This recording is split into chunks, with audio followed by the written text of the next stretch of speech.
Welcome to Business Recharged Podcast with your host, the Queen of Content and CEO of the Mac Institute, Dr. Felicia Mack. Welcome to Business Recharge Podcast, where we focus on recharging your business and life to create holistic success. I'm your host, Dr. Felicia Mack, and I work with thousands of men and women to successfully recharge their business and life, create passive income with ease. I'm a boy mom. I am obsessed with the wins that my tribe is getting on a day-to-day basis. And today I am super excited about our episode because we have the amazing Stephanie Mojica, and she is drawing on her 17-year tenure as an award-winning journalist with publications such as USA Today, the Philadelphia Inquirer, San Francisco Chronicle, and the Virginian Pilot, among others. Her greatest passion is working with entrepreneurs, coaches, and licensed professionals such as attorneys and psychologists to craft their stories into books that draw clients to them. Welcome to the podcast. Thank you so much, Felicia. It's really an honor to be here today. Yes, absolutely. Well, I'm really excited about our time together. I mean, you are an individual. We have very like-minded, in general, because, you love writing, you love all things editing and consulting, and I'm here for it all. So today we're going to dive into a lot of that. But I just want to start off. Can you just share how you got started on your journey? So I've been writing since I was 8 years old. My late grandmother was a published author and writer. My mother does writing, although she works more in Hollywood. And, I've just always been a writer. So I always knew I wanted to be a journalist. And believe me, being a journalist was very rewarding emotionally, but it was not rewarding financially. And, nowadays I wouldn't want to work as a journalist anyway, because there's been so much hate towards journalists and even like physical attacks. So it was always a danger, but now it seems to be a particular danger. So, I mean, when I was in college, I had some, my professors teach me editing because I've always been really good with words. I was a state spelling bee champion, etc. So, it's just, I mean, I could go on for an hour, but basically I always knew I wanted to be a writer. And then the editing, teaching, consulting, etc. came in different steps along the way. Absolutely. Well, a lot of our audience members, they have a book inside of them. So even though they may not be authors right now, and some of them, of course, are, a lot of them kind of reach out to me and say, hey, I've been really wanting to birth this book or birth this idea. So what would you say, just from your expertise, is the first step that you would share with someone who really wants to get started as an author? Well, and I want to preface this by saying you don't have to have writing experience to write a book. I think that's a common misconception. And that's something a lot of people I work with in my consulting/coaching practice on. But really, that first step is to make a decision that you're going to write a book, because a lot of people I talk to, including my late grandmother who was finishing her book on her deathbed, they think they have time. They think they have all this time that they can do it someday. And I'm sure from what you do, you know how that is. If it's not like scheduled or planned, it doesn't get done. So really just make that decision. And you don't have to, and some people I think have a mistaken idea when I say make that decision. I'm not saying you have to start writing it today, tomorrow, or even next month, but just really say, okay, I want to write this by 2024, for example, because we're recording this in 2023. I had to do that myself. Everything I teach and mentor people on, I practice myself. I have people I work with. I'm not one of those people who just, doesn't get help myself, because I'm gonna sit here and be honest with you. I created a ton of content and teachings on how to write your book, and I have to use it myself. So it's like you literally have to schedule that time on your calendar as well. But really, that first critical step is making the decision that you're going to do this. Absolutely. I love that because I feel like mindset is such just a very important thing. And it's for, if you want to become an author, if you want to do anything, you have to really make up your mind, create the time and the space and so that you can execute. So that is absolutely on point. So what, kind of staying along those lines, I think that sometimes it's overwhelming. Like, if we could just be real, like, it's overwhelming to want to write the book, to still have to do the coaching and do the consulting and still want to speak, and things of that nature, and people have different ways. Like, I coach different ways on kind of getting your content out of your mind and onto paper. So, what is, some of your practices to kind of stay organized throughout the book writing process? Do you do audio notes? Do you, kind of write things down? Are you on your computer doing it? What's your process? So for myself, I am a traditional writer, so I tend to type. I am better at writing than speaking in many Mm-hmm. ways.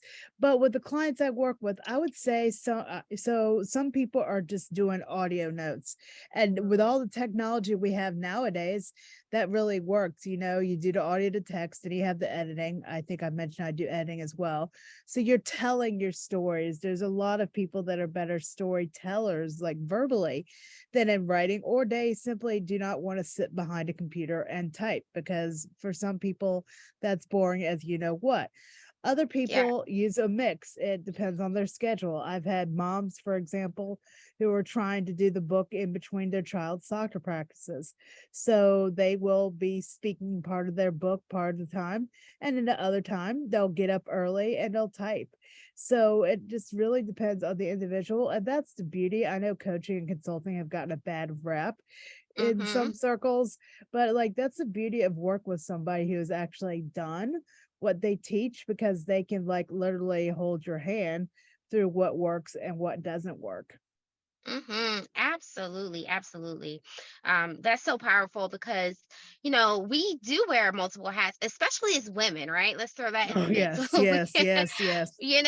And it's not as if we can just come home and don't have to cook and take care of the kids and do the family thing and just sit there and do voice notes and write and do all of that. So really it is about just finding what works for you as well. But the one thing that I really liked just in learning more about your brand and what you do is that a lot of the content that I've seen from you, you kind of say that writing experience really isn't necessary to be successful and to become an author. Can you elaborate on that a little bit more? Certainly. So, like I said, I have a heavy writing background, a lot of writing training. I think sometimes that intimidates people from working with me because they're Mm-hmm. like, well, of course she knows how to do this. She has this degree, she has that degree. But honestly, it's like the people that I've worked with, whether in my coaching consulting practice or as their editor or both, who aren't professional writers tend to Mm-hmm. write better books than people who have a lot of writing background, writing training. They don't have a lot of rules to unlearn. I am still unlearning rules at 43 years old about writing that Mm-hmm. I learned and practiced. So that's one thing. They don't have a lot of rules to unlearn.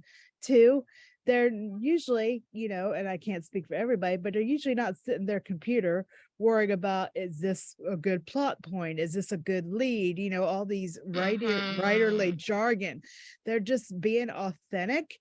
They're just telling their story, because I do have some people that do memoirs as part of, like, wanting to tell their life story and also help their business. So it's like they're just acting like they're talking or writing to a friend. And Mm-hmm. honestly, especially nowadays, because like I said earlier, times have changed so much. People don't want to be preached to.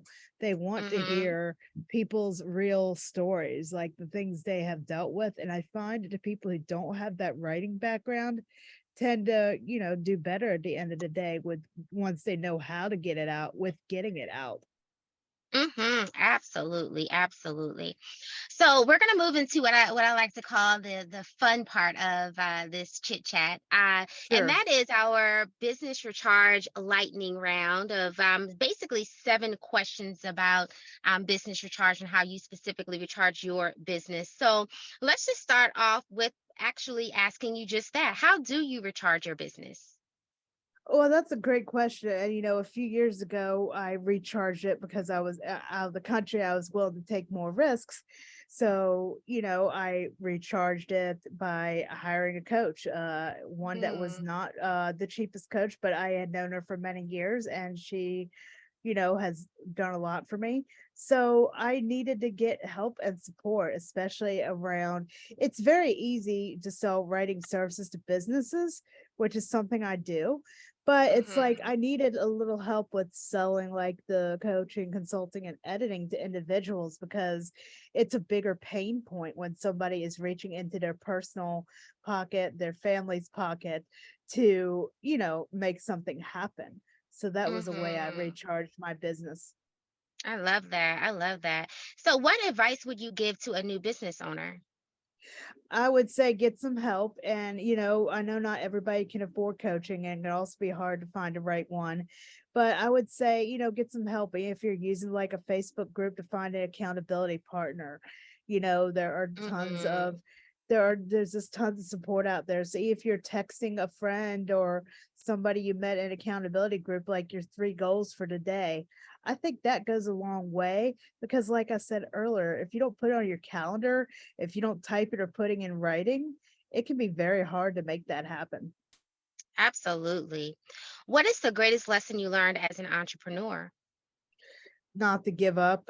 Sometimes Mm, this is something I was guilty of a lot before, especially when writing for business. And I'm sure you've experienced this. You have a great conversation with somebody, they seem interested, but there's like a legit reason where they can't move forward that second. So you follow up once or twice and you don't hear from them. So you take it personally and you just like disappear. So like yeah. through this coach I've worked with, I learned like, a follow-up system. Like I use less annoying CRM and I set myself reminders to follow up with people. Sometimes it's once a month, sometimes it's once every 3 months, depends on how powerful the conversation was and if you think they're really interested. So it's like that follow-up, that persistence, that consistency, I think is critical. Absolutely. And I love you just kind of mentioned a system as well. So, what tools and systems do you swear by in your business? I would definitely say less annoying CRM. It's very easy. I've actually, used it. I've referred other people to use it. It's very easy to use. You can also blind carbon copy when you're writing email. Mm, In your Gmail account, I'm sure it works for other providers. You can blind carbon copy it to where it will copy into your CRM, so you don't have to be wow. looking 10 places for the last date and the last time you wrote that person, which is really helpful. Obviously, Zoom has been powerful. I've taught workshops on it. I've done a group program on it, one-on-one meetings. So Zoom has been helpful. Otter.ai, that's a transcription service. So that's something that's been really helpful. The usual stuff like ClickFunnels, Active Campaign. Mhm. Zenler is where I have like recordings for my courses and the group program I had. So it's like, and Nice. these things do add up. It's a couple $100 a month, but it's like Yeah. without these systems, Calendly is really important. I think you had a similar scheduler because Mhm. otherwise you're gonna go back and forth like with emails and Mhm. not schedule those meetings. Absolutely. And I will tell you, systems change the interface of my business, change how I manage my time. Like, I mean, it's just affected me in such great positive ways. And a lot of the systems you just mentioned, I also utilize. So that's really amazing as well. So, how do you recharge leads and clients to for client attraction? So recharging leads, so it's like I generally will follow up with somebody every 1 to 3 months depending on how strong of a lead it was. I've had Yeah. people actually recently, 2 people after 2 years of follow-up secure, engage with me. So actually hire me to, one was to edit a book, the other was to help him publish his book. So that's the thing, it also depends on the industry you're in. Like when Yeah. you're talking with people who want to write books, and please don't take this as an insult, anybody out there, but they're more prone to procrastination because it's not Mm-hmm. necessarily an immediate need. I mean, I've had some people who've come to me and said they need to do it immediately because they had processed a trauma or something of that nature, or they just felt that, their higher power, their God wanted them to write that book right away. But for most people, it's a someday thing. So I think that's Mm-hmm. even more important to follow up with them. Absolutely, absolutely. And I know you mentioned that, you invested in a coach, which I always say every coach needs a coach. And you mentioned that was a big investment, but what's the last big investment you made in your business? I would say the last big investment I made in my business besides a coach was maybe a year and a half ago, putting on a summit. Nice. Because I had to hire a team to do that because with all the tech, I mean, I know tech, but it's like with tech, I actually hired a writer to do a lot of the writing because they recommended that because it's very hard for me to write for myself in my own business. Mm-hmm. So and I invested in a graphic designer. So I mean, this was thousands of dollars. And Mm-hmm. I didn't necessarily make it back through the Summit VIP upgrades. This was before the market was so saturated, but I did get a Mm-hmm. few clients from it. So I Mm-hmm. did, come pretty close to breaking even on it. So, things Mm-hmm. like that. And I find that that's another issue that a lot of entrepreneurs have, especially coaches and writers, not being able to physically because of their finances or not being willing to hire Mm-hmm. people for help. Wow, that's really good, because I absolutely agree with you. But the thing that really stood out is that you invested, like you like, okay, I may not be the strongest, or you just may not have the time. You invested in that. And I think that is one of the things that really stops a lot of entrepreneurs from really getting their brand and their business out there. They may want to do something as simple as even a webinar, or a live stream or whatever, but may not be as tech savvy, but seek other people that can assist you. If you want to write your book and you're like, I really don't even know where to start, Stephanie got you, right? So you can reach out to Right. her. So yeah, I love that. But there's no excuse to just sit and not take action, basically. Yeah. No, So yeah. Sorry, I thought you were done. no, go ahead. I was gonna say I'm like amazed at the people, and don't think I'm knocking you, but I'm amazed at the people that'll spend thousands and thousands of dollars for vacation, but won't invest in their businesses. Oh, yes. And I Say see the that value of again. both. I see the value of both. But if you're at a point in your business where you're not making money, you're thinking about going back get a full-time job, and then I see pictures of you on Facebook taking like a cruise. It's okay, but just get the priority straight. I think like denial is a very powerful thing. And it's like if you want to write the Yes. book, make the decision. If you want to have the business, make the decision. Understand that sacrifices will have to be made, but they're usually worth it in the long run. Yes, yes, I love that because it is absolutely true. Or you see that person with a new gadget or a new Tesla, purse yeah, or a new, yeah. yeah, it's like, really? Come on now. I love it. And lastly, what is something that someone would be surprised about concerning your business? I think like a lot of people think that like when I'm on summits, for example, I'm in a lot of other Mm-hmm. people's summits or I do speaking in their Facebook groups or for their networking groups. A lot of people assume that I get paid up front for those. I don't. I know there are speakers that do. My coach taught Mm-hmm. me what's called a speak to sell model, where you're Mm-hmm. basically giving, value, and then ideally they're going to come to you. So I think there's a misconception out there that because I'm seen speaking a lot and my graphics are really nice, etc., that I'm like a millionaire. I'm not. I would like to Mm-hmm. be, but it's just there's a lot of I think misconceptions about what goes on in business and how, for example, I don't think a lot of people assume that podcast guests get paid, but a lot of people Yeah. assume that anytime someone is speaking or teaching, they're getting paid. And Yeah. in many cases, that's not true. Absolutely, absolutely. So, we will absolutely have all of your information here on the episode. But what do you have kind of coming up where our guests can follow you, or just in general? What's the best way to contact you? Give us all the deets. So yes, one of the best ways to get in touch with me is, so I have a free ebook called 3 Things You Must Know for Writing Your Book. That's at gettheirattentionnow.com/book, gettheirattentionnow.com/book. So you can sign up for that. You'll get my email address. I'm not one of those people that will email you to death.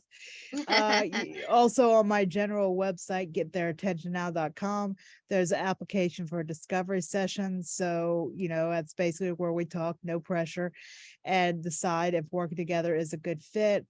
You can find my name, Stephanie Mojica, on Facebook and LinkedIn. I do have an Instagram, but I'm not really using it anymore as the time this recording, because things have changed so much on that platform. So you can see tons and tons of content on there, especially the carousels, which people told me are really helpful. Things like 5 steps you must take to publish your book, whether you should self-publish or go through an agent, etc. So you can find the content there, but really the best place to find me nowadays is on my website, Facebook, or LinkedIn. Awesome, awesome. Well, I will tell you that I myself learned a lot just about what we need to do if we want to write a book, some steps that we can take. And then you gave some really good answers on our lightning round for Business Recharge as well. So it's been so awesome to have you on today's episode. And, I know that we will have you back in some other form as well with the Mac Institute and Business Recharge brand. So thanks so much. Any final thoughts or words of inspiration before we close? So I just first want to say thank you, Felicia. And yes, I would Sure. definitely be honored to collaborate and do other things together. I would just say, whether you're thinking about writing a book or, some other big goal in your business, just make that decision. It's really important to not give in to that someday syndrome, because I think COVID has especially taught us this. Someday's Yeah. not guaranteed. It really Hmm. is not. I mean, I just don't want to see people, and I'll just be a little dramatic here, but it's just a real truth. I don't want to see people dying with their stories untold. At the end Hmm. of the day, if your life has come to end, are you going to be thinking about that Tesla or that vacation, or whether you fulfilled your dream of writing a book, having a summit, starting a podcast, etc.? Absolutely, absolutely. Well, thanks again. And we hope that you got recharged from this episode. Until next time, take care of yourself and one another.